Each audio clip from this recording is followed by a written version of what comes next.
Hi മക്കളെ, എങ്ങനെയുണ്ടായിരുന്നു നിങ്ങളുടെ ബേസിക് സയൻസ് എക്സാം? എളുപ്പമായിരുന്നോ? ബയോളജി എങ്ങനെയുണ്ടായിരുന്നു? മിസ്സ് ക്വസ്റ്റ്യൻ പേപ്പറൊക്കെ നോക്കിക്കഴിഞ്ഞപ്പോൾ എളുപ്പമായിട്ടാണ് തോന്നിയത്. നിങ്ങളെല്ലാവരും നന്നായി ആൻസർ എഴുതിയിട്ടുണ്ടെന്ന് വിചാരിക്കുന്നു. കാര്യം നമ്മൾ തലേ ദിവസം ലൈവിൽ ഡിസ്കസ് ചെയ്ത എല്ലാ ക്വസ്റ്റ്യൻസും ആ ഒരു പാറ്റേൺ തന്നെയായിരുന്നു നമ്മുടെ ക്വസ്റ്റ്യൻ പേപ്പറിൽ വന്നിരുന്നത്. അതായത് സിലബസ് മാറിയതിൻ്റെതായ കുറച്ച് ടഫ് ആയിട്ടുള്ള ക്വസ്റ്റ്യൻസ് ആയിരിക്കും വരുമെന്നാണ് കരുതിയെങ്കിലും അതൊന്നും ആയിരുന്നില്ല. ഭയങ്കര എളുപ്പമായിട്ടുള്ള ക്വസ്റ്റ്യൻസ് ആയിരുന്നു. അപ്പോൾ ഞാൻ വന്നത് എന്തിനാണെന്ന് അറിയാമോ? നിങ്ങളുടെ ആ ക്വസ്റ്റ്യൻ പേപ്പർ ആൻസർ ചെയ്യാൻ വേണ്ടിയിട്ടാണ്. അപ്പോൾ ഒട്ടും സമയം കളയുന്നില്ല, നേരെ നമുക്ക് ആൻസറിലേക്ക് കിടക്കാം കേട്ടോ. ഓക്കെ, അപ്പോൾ ഫസ്റ്റ് ക്വസ്റ്റ്യൻ ഇതായിരുന്നു. Choose a correct one from following the sentence regarding the bio fertilizer. Bio ഫെർട്ടിലൈസറിനെ കുറിച്ചിട്ട് കുറച്ച് 4 പോയിന്റ് കൊടുത്തിട്ടുണ്ട്. അതിൽ നിന്ന് ബയോ ഫെർട്ടിലൈസർ വരുന്ന അതായിട്ട് റിലേറ്റ് ചെയ്ത പോയിന്റ് എന്ത് ചെയ്യുക, തിരഞ്ഞെടുക്കാനാണ് പറഞ്ഞിരിക്കുന്നത്. നിങ്ങൾ എഴുതിയോ? എന്തായിരുന്നു ആദ്യത്തെ? Do not have either the texture of soil or decompose. അതായത് ഒരിക്കലും എന്താണ് നമ്മുടെ ഈ പറയുന്ന സോയിലിനോ ഡീകമ്പോസറിനോ എന്താണ് ദോഷം ചെയ്യുന്നില്ല. ശരിയാണ് അല്ലേ? ബയോ ഫെർട്ടിലൈസർ എന്ത് ചെയ്യുന്നില്ല? മണ്ണിന്റെ ഘടനയ്ക്കോ അല്ലെങ്കിൽ വിഘാടകർക്കോ ഒന്നും ഒരു പ്രശ്നം ഉണ്ടാക്കുന്നില്ല. Can be easily absorb by the plant. അത് തെറ്റല്ലേടാ, അത് നമ്മുടെ ആർട്ടിഫിഷ്യൽ ഫെർട്ടിലൈസറിലാണ് വരുന്നത്. ഇനി അതുപോലെ help in the fixation of nitrogen and phosphorus. അത് കറക്റ്റ് അല്ലേ? നമ്മുടെ ബയോ ഫെർട്ടിലൈസർ എന്ത് ചെയ്യുന്നുണ്ട്? നമ്മുടെ മണ്ണിലേക്ക് നൈട്രജനെയും ഫോസ്ഫറസിനെയും ഫിക്സേഷന് സഹായിക്കുന്നുണ്ട്. അടുത്തത് fourth, the plants get nutrient released from bio residue. അപ്പോൾ ഇത് തെറ്റാണ്. ഇത് എന്തിലാണ്? ഓർഗാനിക് ഫെർട്ടിലൈസറിലാണ് വന്നിരിക്കുന്നത്. അപ്പോൾ നിങ്ങൾ ഈ ബയോ റെസിഡ്യൂ എന്നൊക്കെ കേട്ട് കഴിഞ്ഞപ്പോൾ നിങ്ങൾ എന്ത് ചെയ്താൽ ഫോർത്ത് ഓപ്ഷൻ ടിക്ക് ചെയ്തിട്ടുണ്ടാവും. ഞാൻ നിങ്ങളോട് ലൈവിൻ്റെ സമയത്തേ പറഞ്ഞിട്ടുണ്ടായിരുന്നു, നിങ്ങൾ എങ്ങനെ കൺഫ്യൂഷൻ ആക്കാൻ പറ്റും എന്ന രീതിയിലാണ് ക്വസ്റ്റ്യൻ പേപ്പർ ഇടുന്ന ആൾ ക്വസ്റ്റ്യൻ ഉണ്ടാക്കുന്നത്. അപ്പോൾ നിങ്ങൾ 2-3 പ്രാവശ്യമെങ്കിലും വായിക്കണം. അത് മാത്രമല്ല, ആ ഒരു കൺസെപ്റ്റിനെ കുറിച്ച് നന്നായി ധാരണ ഉണ്ടെങ്കിൽ മാത്രമേ ഇതുപോലത്തെ സ്റ്റേറ്റ്മെൻറ്റ് ആയിരിക്കുന്ന സംഭവം ആൻസർ ചെയ്യാൻ പറ്റുള്ളൂ. അപ്പോൾ എന്താ കറക്റ്റ്? 1 കറക്റ്റാണ്, 3 കറക്റ്റാണ്. ബി ആണ് കറക്റ്റ് ആൻസർ ആയിട്ട് വരുന്നത് കേട്ടോ. ഓക്കെ, എനിക്ക് തോന്നുന്നു എല്ലാവരും ആൻസർ എഴുതിയിട്ടുണ്ടെന്ന് കേട്ടോ. ഇനി second question, characteristics of prokaryotic cell. അതായത് പ്രോക്യാരിയോട്ടിക് സെല്ലിൻ്റെ കുറച്ച് കാര്യങ്ങൾ ബോക്സിൽ കൊടുത്തിട്ടുണ്ട്, കുറച്ച് മാത്രമേ കൊടുത്തിട്ടുള്ളൂ. ഈ 4 പോയിന്റിൽ പ്രോക്യാരിയോട്ടിക്കിനെ കുറിച്ചിട്ടുള്ള കാര്യങ്ങൾ എഴുതാനാണ് പറഞ്ഞിരിക്കുന്നത്. ഏതാണ്? Few cell organelles. കറക്റ്റ് ആണല്ലോ, കാര്യം പ്രോക്യാരിയോട്ടിക്കിന് എന്താണ്? കുറച്ച് സെൽ ഓർഗനലേ ഉള്ളൂ, പാവങ്ങളാണ്. അടുത്തത് membrane bound cell organelles present. അതായത് സെൽ ഓർഗനൽസിൽ മെംബ്രെയിൻ ഉണ്ട്? ഇല്ല, പ്രോക്യാരിയോട്ടിക്കിൽ അങ്ങനെ ഒരു സംഭവം ഇല്ല കേട്ടോ, അത് തെറ്റാണ്. അടുത്തത് മെനി സെൽ ഓർഗനൽസ്. അത് എന്താണ്? അതും തെറ്റാണ്. നമ്മുടെ ഈ പറഞ്ഞ പ്രോക്യാരിയോട്ടിക്കിൽ എന്താണ്? സെൽ ഓർഗനൽസ് ഇല്ല. Membrane bound cell organelles R absent. അത് അപ്പോൾ എന്താണ്? അത് ലാസ്റ്റത്തെ ശരിയാണ്. ഫസ്റ്റത്തെയും ഫോർത്തുമാണ് കറക്റ്റ് ആൻസർ ആയിട്ട് വരുന്നത് കേട്ടോ. അപ്പോൾ സി ആണ്. ആദ്യത്തെയും 4മത്തെയാണ് കറക്റ്റ് ആൻസർ. ഞാൻ പറഞ്ഞില്ലേ, കൺഫ്യൂഷൻ അടുപ്പിക്കാനായിട്ട് അവർ തെറ്റും തരും ശരിയും തരും. നമുക്ക് അതിൽ നിന്ന് ശരിയായിട്ട് എടുത്തെഴുതാനാണ്. അപ്പോൾ കറക്റ്റ് ധാരണ ഉണ്ടെങ്കിൽ മാത്രമേ അത് എഴുതാൻ പറ്റുള്ളൂ. ഇത് എന്തായാലും ലൈവിന് നമ്മൾ ഡിസ്കസ് ചെയ്തിട്ടുള്ളതാണ്. ഈ ടൈപ്പ് ക്വസ്റ്റ്യൻ വരുമെന്ന് മിസ് 100% ആയിട്ട് പറഞ്ഞതാണ് കേട്ടോ. ഓക്കെ, ഇനി അടുത്തത് write the answer to the question. അതായത് ഒരു ബോക്സ് കൊടുത്തിട്ടുണ്ട്, ആ ബോക്സ് ഫില്ല് ചെയ്യാനാണ്. സ്മാർട്ട് ഫാമിംഗ് കൊടുത്തിട്ടുണ്ട്, പിന്നെ ഒരു ബോക്സിൽ ഹൈഡ്രോപോണിക്സ് കൊടുത്തിട്ടുണ്ട്, മറ്റൊരു ബോക്സിൽ എന്താണ് നമ്മുടെ ഈ പറയുന്ന ഒരു ഡെഫിനേഷൻ കൊടുത്തിട്ടുണ്ട്. ഇനി അതെന്താണെന്ന് എഴുതാനാണ് ചോദിച്ചിരിക്കുന്നത്. അപ്പോൾ ഈ ഹൈഡ്രോപോണിക്സിൻ്റെ ഇവിടെ എന്തായിരിക്കും? അതായത് ഈ പറയുന്ന ന്യൂട്രിയൻ സൊല്യൂഷനിൽ നമ്മുടെ ഈ പറയുന്ന പ്ലാന്റ്സിനെ വളർത്തുന്ന രീതിയാണ് ഹൈഡ്രോപോണിക്സ്. ഈ പറഞ്ഞ സ്മാർട്ട് ഫാമിംഗ് വഴിയിട്ട് എപ്പോഴൊക്കെ ഈ ന്യൂട്രിയൻ സൊല്യൂഷൻസ് മാറ്റുന്ന സമയമൊക്കെ നമുക്ക് അറിയാൻ പറ്റും. അപ്പോൾ അതൊന്നും എഴുതിയില്ലെങ്കിൽ കുഴപ്പമില്ല. ന്യൂട്രിയൻ സൊല്യൂഷൻസിൽ ഈ പറയുന്ന പ്ലാന്റിനെ വളർത്തുന്ന രീതിയാണ് ഹൈഡ്രോപോണിക്സ് എന്ന് എഴുതിയാലും മാർക്ക് കിട്ടും. അടുത്ത ചോദിച്ചിട്ട് with the help of sense of moisture അതുപോലെ fertility and pest infestations are the identical and problem solving system is prepared with the help of machine. അതേതാണ്? നിങ്ങൾ AI ആയിരിക്കും എഴുതിയിരിക്കുന്നത്. AI അല്ല കേട്ടോ, ഇൻ്റർനെറ്റ് ഓഫ് തിങ്ക് ആണ്. ഇൻ്റർനെറ്റ് ഓഫ് തിങ്ക് ആണ് correct ആയിട്ട് വരുന്നത് കേട്ടോ. അപ്പോൾ ഇതാണ് കറക്റ്റ് ആൻസർ. ഇത് 2 എഴുതിയിട്ടുണ്ടെങ്കിൽ എന്താ 2 മാർക്ക് ഈസി ആയിട്ട് കിട്ടുമെന്ന് മിസ് പ്രത്യേകം പറഞ്ഞതാണ്. സ്മാർട്ട് ഫാമിംഗ് എന്തായാലും പഠിക്കണമെന്നുള്ളത്. കാര്യം അത് പുതിയതായിട്ട് ആഡ് ചെയ്തുകൊണ്ട് അതിൽ നിന്ന് ക്വസ്റ്റ്യൻ എന്തായാലും ഉണ്ടാവുമെന്ന് അറിയായിരുന്നു. ഓക്കെ, ഇനി അടുത്തത് ഒരു സംഭവം കൊടുത്തിരിക്കുകയാണ്. അതായത് കെമിക്കൽ എവല്യൂഷൻ തിയറിയായിട്ട് ബേസ് ചെയ്ത് 2 സയൻറ്റിസ്റ്റിൻ്റെ പേര് കൊടുത്തിട്ടുണ്ട്. ഇവരെന്താണ് ചെയ്തത്? ഇവരുടെ റോൾ എന്തായിരുന്നു? ഈ സിഡ്നി ഫോക്സ് എന്താ കണ്ടുപിടിച്ചത്? പ്രോട്ടീൻ എന്ത് ചെയ്ത് ആർട്ടിഫിഷ്യലി ഉണ്ടാക്കാൻ പറ്റുമെന്ന് സിഡ്നി ഫോക്സ് കണ്ടുപിടിച്ചു. അതുപോലെ ജോവാൻ ഓറോ എന്താ കണ്ടുപിടിച്ചത്? ജോവാൻ ഓറോ കണ്ടുപിടിച്ചത് എന്താ? അഡിനിൻ എന്ന നൈട്രജൻ ബേസിനെ കൃത്രിമമായിട്ട് ഉണ്ടാക്കാൻ, ആർട്ടിഫിഷ്യലി ഉണ്ടാക്കാനായിട്ട് പുള്ളിക്കാരൻ കണ്ടുപിടിച്ചു. ഓക്കെ, അപ്പോൾ ഇത് 2 എഴുതിയിട്ടുണ്ടെങ്കിൽ ഓരോ മാർക്ക് വീതം കിട്ടി 2 മാർക്ക് കിട്ടും. ഓക്കെ, അപ്പോൾ ഇത് എഴുതിയിട്ടുണ്ടെന്ന് വിചാരിക്കുന്നു. അടുത്തത് ഈ ഒരു ഫിഗറാണ്. ഈ ഫിഗർ എന്താണെന്നാണ് ചോദിച്ചിരിക്കുന്നത്. മക്കളെ ഇതെന്താണ്? നിങ്ങൾ ടെക്സ്റ്റ് ബുക്കിൽ നന്നായി കൊടുത്തിട്ടുണ്ട്. എന്താണ് മിസ് ക്ലാസ്സിലും പറഞ്ഞിട്ടുണ്ട്, ലൈവിലും പറഞ്ഞിട്ടുണ്ട്. ഇത് ഇമ്പോർട്ടൻ്റ് ആണ്. നമ്മുടെ ഇറിഗേഷൻസ് മെത്തേഡ് 3 ഉണ്ട്. അതിനകത്ത് ഏതാണ് ഇത്? വിക്ക് ഇറിഗേഷൻ ആണ് കേട്ടോ. വിക്ക് ഇറിഗേഷൻ ആണ്. ശരിക്കും ഇതിനകത്ത് വാൽവ് ഒക്കെ വരുമ്പോൾ ഈ പിക്ചറിൽ വാൽവ്, അതായത് ആ ഒരു പൈപ്പൊക്കെ കാണുമ്പോൾ നമ്മൾ ഡ്രിപ്പ് ഇറിഗേഷൻ ചെയ്താനുള്ള ചാൻസ് കൂടുതൽ. പക്ഷെ നമ്മുടെ ടെക്സ്റ്റിൽ ഇത് വിക്ക് ഇറിഗേഷൻ എന്നാണ് കൊടുത്തത്. അപ്പോൾ കറക്റ്റ് ആൻസർ എന്താണ്? വിക്ക് ഇറിഗേഷൻ ആണ്. വിക്ക് ഇറിഗേഷൻ ആണ് കേട്ടോ. വിക്ക് ഇറിഗേഷൻ ആണ്. അടുത്തത് write the 2 advantages of this method. ഇതിൻ്റെ അഡ്വാൻറ്റേജസ് എന്താണ്, നേട്ടങ്ങൾ, അല്ല എന്താണ് ഉപകാരങ്ങൾ, എന്താണ്? അതായത് നമുക്ക് എല്ലാ ചെടികളിലേക്ക് എന്താണ് ഒരേപോലെ വെള്ളം എത്തിക്കാനായിട്ട് പറ്റും. അതുപോലെ തന്നെ എന്താണ്, വാട്ടർ അധികം ലോസ് ആകുന്നില്ല. അതായത് വാട്ടറിൻ്റെ വേസ്റ്റേജ് റെഡ്യൂസ് ചെയ്യിക്കാനായിട്ട്, കുറയ്ക്കാനായിട്ട് സാധിക്കും. അത് 2 എണ്ണം എഴുതിയിട്ടുണ്ടെങ്കിൽ 1 മാർക്ക് കിട്ടും. എളുപ്പമായിരുന്നില്ല ഇതൊക്കെ? നമ്മൾ ഓൾറെഡി ക്ലാസ്സിൽ ഡിസ്കസ് ചെയ്തിട്ടുള്ള കാര്യങ്ങളാണ്. ഇനി വീണ്ടും വന്ന ക്വസ്റ്റ്യൻ കേട്ടോ. Plant nutrient. ഇത് എൻ്റെ എല്ലാ മക്കളും കറക്റ്റായിട്ട് ആൻസർ ചെയ്തിട്ടുണ്ടെന്ന് വിചാരിക്കുന്നു. പ്ലാന്റ് ന്യൂട്രിയൻസ്, മൈക്രോ ന്യൂട്രിയൻസ് കൊടുത്തിട്ടുണ്ട്, ഇവിടെ ഡാഷ് ഇട്ടിട്ടുണ്ട്. അപ്പോൾ ഇവിടെ എന്തായിരിക്കും? Yes, macro nutrient. എന്താണ്? മാക്രോ ന്യൂട്രിയൻറ്റ് എന്നാണ് വരുന്നത്. Macro nutrient. ഇനി തൊട്ടപ്പുറത്ത് എന്താണ്? മൈക്രോ ന്യൂട്രിയൻ്റെ എക്സാമ്പിൾ ഏതൊക്കെയാണ്? ഏത് വേണമെങ്കിലും എഴുതാം കേട്ടോ. ബീരിയം എഴുതാം, അതല്ലെങ്കിൽ എന്താണ് ബേരിയം അല്ലെങ്കിൽ മോളിബിഡിനിയം, ഏത് വേണമെങ്കിലും നിങ്ങൾക്ക് എഴുതാം കേട്ടോ. അതിനകത്ത് ഏതും എന്താണ് കറക്റ്റായിട്ടുള്ള ആൻസറാണ്. ഓക്കെ, ഇനി അടുത്ത ക്വസ്റ്റ്യൻ തന്നെ ചോദിച്ചിട്ടുണ്ട്. Why is none as such manner. അതായത് ഈ പറയുന്ന ഐൻ്റെ അവിടെ മാക്രോ ന്യൂട്രിയൻ്റ് ആണ്. എന്തുകൊണ്ടാണ് മാക്രോ ന്യൂട്രിയൻ്റ് എന്ന് വിളിക്കാൻ കാര്യം? എന്തുകൊണ്ടാണ്? അത് ചെടികൾക്ക് കൂടിയ അളവിൽ വേണം. എന്താണ്? ആ മാക്രോ ന്യൂട്രിയൻസ് ചെടികൾക്ക് വളരാനായിട്ട് കൂടിയ അളവിൽ വേണം. അതുകൊണ്ടാണ് അവരെ മാക്രോ ന്യൂട്രിയൻ്റ് എന്ന് വിളിക്കുന്നത് കേട്ടോ. അപ്പോൾ അത് എഴുതണം. ഓക്കെ, എന്നാൽ മാത്രമേ ഫുള്ള് 1 മാർക്ക് കിട്ടുള്ളൂ. അടുത്ത ക്വസ്റ്റ്യൻ ഐഡൻറ്റിഫൈ ദ 2 and 3. അതായത് ഇവിടെ പറഞ്ഞു, മോളിബിഡിനിയം പറഞ്ഞു, ബോറോൺ പറഞ്ഞു, എന്ത് വേണമെങ്കിലും എഴുതി വെക്കാം. അടുത്തത് ഈ ഫ്ലോ ചാർട്ട് നമ്മൾ ലൈവിൽ ഡിസ്കസ് ചെയ്തതായിരുന്നു. Formation of simple molecules in ocean. Second എന്തായിരിക്കും?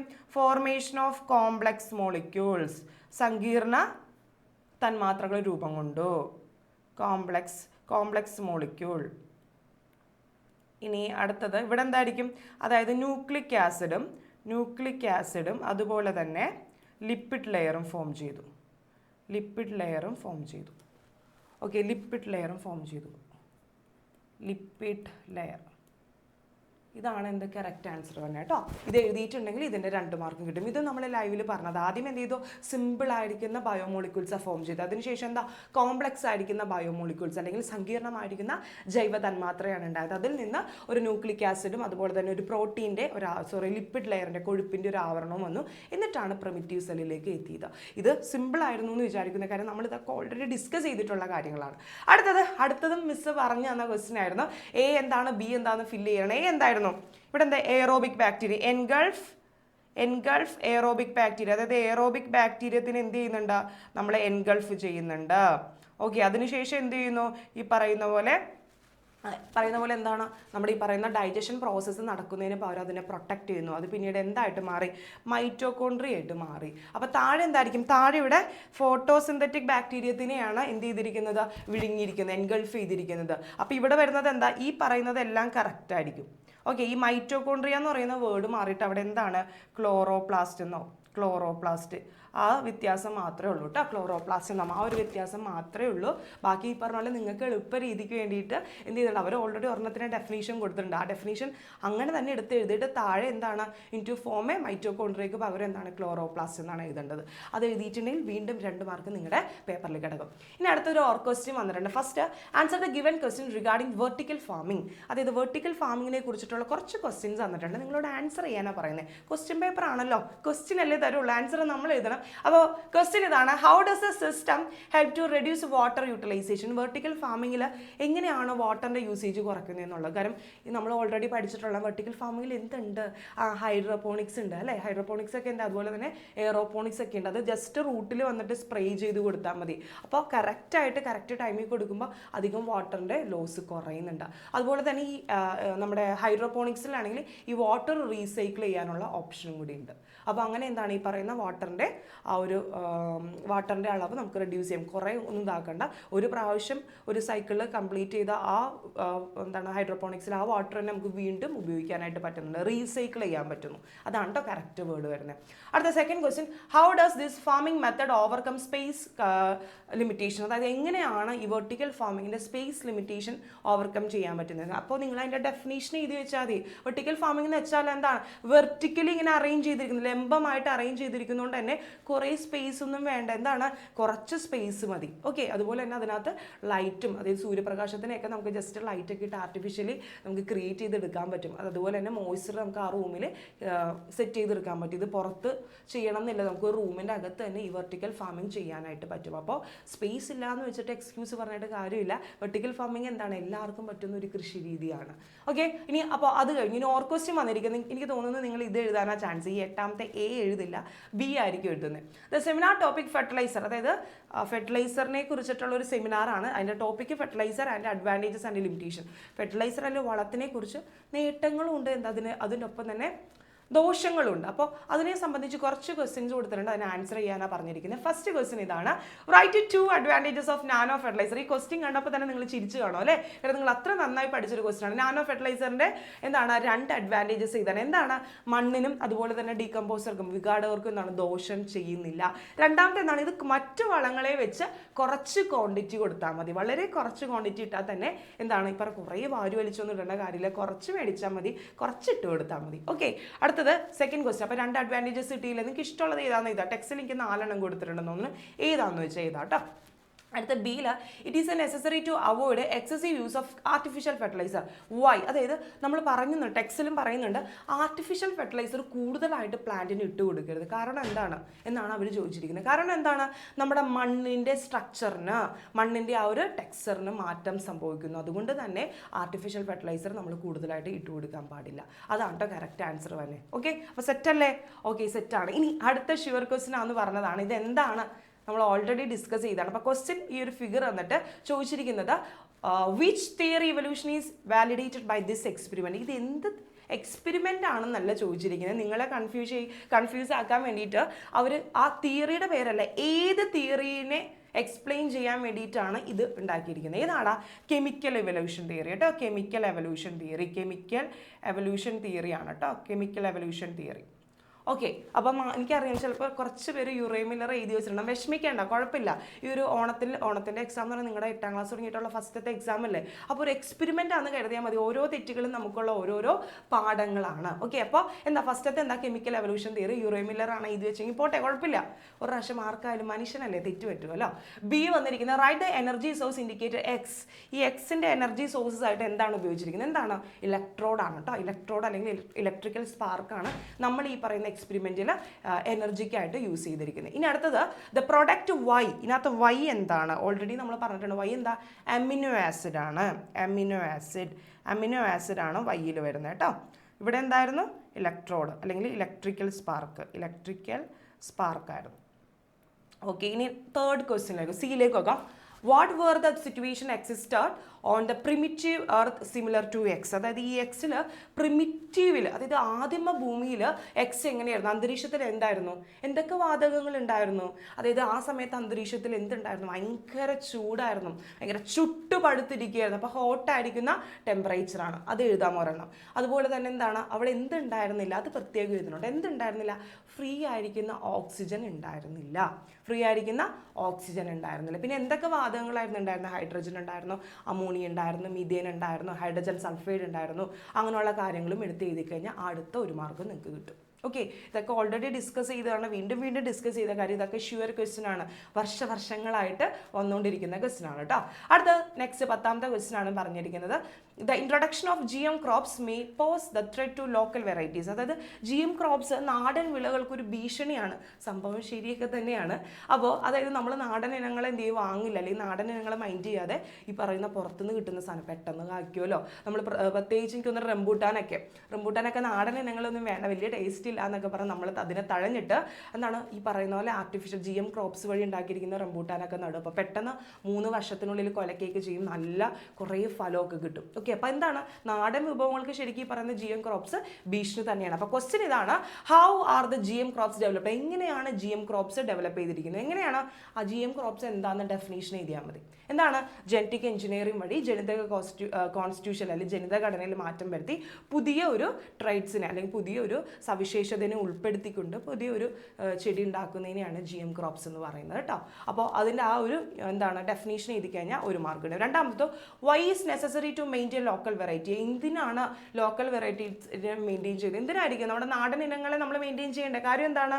ഒന്നാമത്തെ കാര്യം, നമുക്കിതിന് സ്പെഷ്യലായിട്ട് കെയറിങ് കൊടുക്കണം. നമ്മുടെ നാട്ടിലെ ചെടി ആയതുകൊണ്ട് തന്നെ നമുക്ക് വെള്ളം ഒഴിച്ചില്ലെങ്കിലും വളം ഇട്ട് കൊടുത്തില്ലെങ്കിലും അത് എന്താണ് തന്നെ അങ്ങ് വളർന്നോളും. അപ്പോൾ എന്താണ് അവരെ എന്താണ് മെയിൻറ്റെയിൻ ചെയ്യാനായിട്ട് നമുക്ക് പ്രത്യേകിച്ച് കെയറിങ്ങിൻ്റെ ആവശ്യമില്ല. അതുപോലെ തന്നെ വളം ഒന്നും ഇട്ട് കൊടുക്കേണ്ട, പെസ്റ്റിസൈഡ്സ് ഒന്നും ഇട്ട് കൊടുക്കേണ്ട. പിന്നെ എന്താണ് നമ്മുടെ ക്ലൈമറ്റ്, നമ്മുടെ നാടെന്ന് പറയുന്നത് അറിയാലോ, ഇപ്പോൾ മഴക്കാലമാണ്. പക്ഷെ എന്താ ഭയങ്കര ചൂടാണ് പകലൊക്കെ അല്ലേ? ചില ദിവസം ഒരാഴ്ച മഴ പെയ്ത് അടുപ്പിച്ച് ഒരാഴ്ച മഴയായിരിക്കും, പിന്നെ രണ്ടാഴ്ച എന്താ ഭയങ്കര ചൂടായിരിക്കും. അതാണ് നമ്മുടെ നാട്ടിലെ മഴക്കാലം എന്ന് പറയുന്നത്. വേനൽക്കാലം ഇങ്ങനെയൊക്കെ തന്നെയാണ്. അപ്പോൾ ക്ലൈമറ്റിന് വലിയ എന്താണ് ഒരു കോൺസ്റ്റൻ്റ് ആയിട്ടല്ല നമ്മുടെ നാട് പോകുന്നത്. അപ്പോൾ ഈ ക്ലൈമറ്റായിട്ട് എന്താണ് നാടൻ ഇനങ്ങൾക്ക് ഭയങ്കരമായിട്ട് പൊരുത്തപ്പെട്ട് പോകാനായിട്ട് പറ്റും. പക്ഷേ ഈ പറയുന്ന GM ക്രോപ്സോ അങ്ങനെയുള്ള കാര്യങ്ങൾക്കൊന്നും പൊരുത്തപ്പെട്ട് പോകാൻ ബുദ്ധിമുട്ടായിരിക്കും. അപ്പോൾ എന്താണ്, അപ്പോൾ എന്തുകൊണ്ടും നാടൻ ഇനങ്ങളല്ലേ നല്ലത്? നമ്മുടെ ക്ലൈമറ്റായിട്ട് അഡാപ്റ്റ് ചെയ്യാനായിട്ട്, അതായത് പെട്ടെന്ന് അവർക്ക് പൊരുത്തപ്പെടാനായിട്ട് പറ്റും. അതുപോലെ നമുക്ക് ഓവർ കെയറിങ്ങിൻ്റെ ഒന്നും ആവശ്യമില്ല. പെസ്റ്റിസൈഡ്സ് ഒന്നും വേണ്ട. നമ്മുടെ വീട്ടിൽ നമുക്ക് എന്താണ് വിഷമില്ലാത്ത ഭക്ഷണങ്ങൾ ചെയ്യാൻ പറ്റും. അതുപോലെ ബയോഡൈവേഴ്സിറ്റിനെയും അതുപോലെ തന്നെ ഫുഡ് സെക്യൂരിറ്റിനെയും എന്ത് ചെയ്യുക നമുക്ക് പ്രോത്സാഹിപ്പിക്കാനായിട്ട് പറ്റുന്നുണ്ട്. അപ്പോൾ ഇതൊക്കെയാണ് ആ പോയിന്റിൽ വരേണ്ടത്. അപ്പോൾ അത് ലോക്കൽ വെറൈറ്റീസിനെ മെയിൻറ്റെയിൻ ചെയ്യേണ്ടത് നമ്മുടെ ആവശ്യകതയാണ് അല്ലേ? അതായത് അവരെ നമുക്ക് എന്താണ് ഈ പറഞ്ഞ എന്താണ് വിഷമില്ലാത്ത പച്ചക്കറികളും പഴങ്ങളും നമുക്ക് കഴിക്കാൻ പറ്റും. അതുപോലെ തന്നെ ഭക്ഷ്യസുരക്ഷയും നമുക്ക് അതിനെ ഉറപ്പുവരുത്താനായിട്ട് പറ്റും. അതുപോലെ ഓവറായിട്ട് കെയറിങ്ങിൻ്റെ കാര്യങ്ങളൊന്നും ആവശ്യമില്ല. അതുപോലെ തന്നെ നമ്മുടെ ക്ലൈമറ്റായിട്ട് അഡാപ്റ്റ് ചെയ്ത് പോകാൻ പറ്റുന്ന ഇനങ്ങളാണ് നാടൻ ഇനങ്ങൾ എന്ന് പറയുന്നത്. അപ്പോൾ അത്രയും പോയിന്റ്സ് ചെയ്തിട്ടുണ്ടെങ്കിൽ 2 മാർക്ക് കിട്ടും കേട്ടോ. ഇനി അടുത്ത ക്വസ്റ്റ്യൻ ആണ്, pest control is possible without killing all the pest in agriculture field not causing no harm to the nature? അതായത് ഇത് ശരിക്കും ഒരു integrated farming integrated pest management എന്ന് പറയുന്ന അതിൽ വരുന്ന വേർഡ്സ്, ആ ഡെഫിനേഷനാണ് കൊടുത്തിരിക്കുന്നത്. ഇനി ക്വസ്റ്റ്യൻ ഇതാണ്, suggest 2 method that can be adopted for this? അതായത് ഈ പറയുന്ന കീടങ്ങളെ മുഴുവനായിട്ട് കൊന്നെടുക്കുന്നതിന് പകരം അതിൻ്റെ എണ്ണം കുറച്ചാൽ മതി. അതൊരിക്കലും നമ്മുടെ ഈ പറയുന്ന പ്രകൃതിക്കോ നേച്ചറിനോ ഹാംഫുൾ അല്ല എന്നാണ് കൊടുത്തിരിക്കുന്നത്. അപ്പോൾ 2 മെത്തേഡ് ഏതാണെന്നോ? ഒന്നാമത്തെ method mechanical farming, mechanical pest control കേട്ടോ. മെക്കാനിക്കൽ പെസ്റ്റ് കൺട്രോൾ, യാന്ത്രിക കീടനിയന്ത്രണം കേട്ടോ. മെക്കാനിക്കൽ പെസ്റ്റ് കൺട്രോൾ അതൊന്ന് എഴുതാം. ഓക്കെ, പിന്നെ എന്താണ് യൂസർ ഫ്രണ്ട്ലി പെസ്റ്റ്? അതായത് ഈ പറഞ്ഞ മിത്ര കീടങ്ങളെ കൊടുക്കുക. അതായത് ചില കീടങ്ങളുണ്ട്, ചില പുഴുക്കളെ തിന്നുന്ന ആൾക്കാരെ ഇൻട്രൊഡ്യൂസ് ചെയ്ത് കൊടുക്കുമ്പോൾ അതെന്ത് ചെയ്യുന്നു, ആ പുഴുക്കളെയൊക്കെ കഴിച്ചോളൂ അല്ലെങ്കിൽ ആ പ്രാണികളെയൊക്കെ കഴിച്ചോളൂ. അപ്പോൾ എന്താണ് ഈ ഫ്രണ്ട്ലി പെസ്റ്റിനെ ഇൻട്രൊഡ്യൂസ് ചെയ്യുക. അല്ലെങ്കിൽ വല കിട്ടുക, ട്രാപ്പ്, അതായത് വല, നെറ്റ് അങ്ങനെയുള്ള കാര്യങ്ങളൊക്കെ യൂസ് ചെയ്യുക. ഏതെങ്കിലും 2 എണ്ണം എഴുതിയാൽ മതി കേട്ടോ. ഏതെങ്കിലും 2 എണ്ണം എഴുതുക, അതാണ് അവർ ഉദ്ദേശിക്കുന്നത്. ബി ചോദിച്ചിരിക്കുന്നത്, name this type of pest control? ഇതിൻ്റെ പേരെന്താണ്? IPM, integrated pest management. അവിടെയാണ് അതിൻ്റെ വരേണ്ടത് കേട്ടോ. എനിക്ക് തോന്നുന്നു ഫസ്റ്റത്തെ തന്നെ ഇൻ്റഗ്രേറ്റഡ് പെസ്റ്റ് മാനേജ്മെൻറ്റ് എന്നുള്ളത് പറഞ്ഞിട്ടുണ്ടാകും. അവിടെയല്ല, അവിടെ 2 മെത്തേഡാണ് എഴുതാൻ പറയുന്നത്. മെക്കാനിക്കൽ പെസ്റ്റ് കൺട്രോൾ അല്ലെങ്കിൽ ഫ്രണ്ട്ലി പെസ്റ്റിനെ യൂസ് ചെയ്യുന്നതോ അല്ലെങ്കിൽ ഈ പറഞ്ഞ ട്രാപ്പ്, നെറ്റ് യൂസ് ചെയ്യുന്നതോ എന്ത് വേണമെങ്കിലും എഴുതാം. അതുപോലെ തന്നെ കുഞ്ഞു പെസ്റ്റിസൈഡ്സ് യൂസ് ചെയ്യുന്നതൊക്കെ ഈ പറയുന്ന ഈ ഫസ്റ്റത്തെ ആ 2 മെത്തേഡ്സിൽ വരുന്നുണ്ട്. രണ്ടാമത്തതാണ് ചോദിച്ചിരിക്കുന്നത്, ഈ പെസ്റ്റ് കൺട്രോളിൻ്റെ പേരെന്താണ്? IPM അല്ലെങ്കിൽ ഇൻ്റഗ്രേറ്റഡ് പെസ്റ്റ് മാനേജ്മെൻറ്റ് അല്ലെങ്കിൽ സംയോജിത കീടനിയന്ത്രണം കേട്ടോ. അപ്പോൾ ഇതാണ് വരുന്നത്. ഓക്കെ, അപ്പോൾ നമ്മുടെ ഇത്രയും ക്വസ്റ്റ്യൻസ് ആണ് നമ്മുടെ ഓണം എക്സാമിന് ഉണ്ടായിരുന്നത്. എളുപ്പമായിട്ടുള്ള ക്വസ്റ്റ്യൻസ് ആണ്. എന്തായാലും ഇത് എല്ലാവർക്കും കിട്ടിയിട്ടുണ്ടെന്നാണ് എൻ്റെ വിശ്വാസം. ഏതെങ്കിലും കുട്ടിക്ക് ഇത് ടഫായിട്ട് തോന്നിയിട്ടുണ്ടെങ്കിൽ അത് പഠിക്കാത്തതിൻ്റെയാണ് കേട്ടോ. അപ്പോൾ ടൈം ഒട്ടും ലേറ്റ് ആയിട്ടില്ല. അപ്പോൾ ഈ ഒരു എക്സാം നിങ്ങളൊരു എക്സ്പെരിമെൻ്റ് ആയിട്ട് എടുക്കുക. എന്തെങ്കിലും തെറ്റുകളൊക്കെ പറ്റിയിട്ടുണ്ടെങ്കിൽ അതെന്താ ഒരു പാഠമായിട്ട് ഉൾക്കൊണ്ടിട്ട് മുന്നോട്ട് പോകുക. ഓക്കെ, അപ്പോൾ മറ്റൊരു വീഡിയോ കാണും വരെ ടാറ്റാ.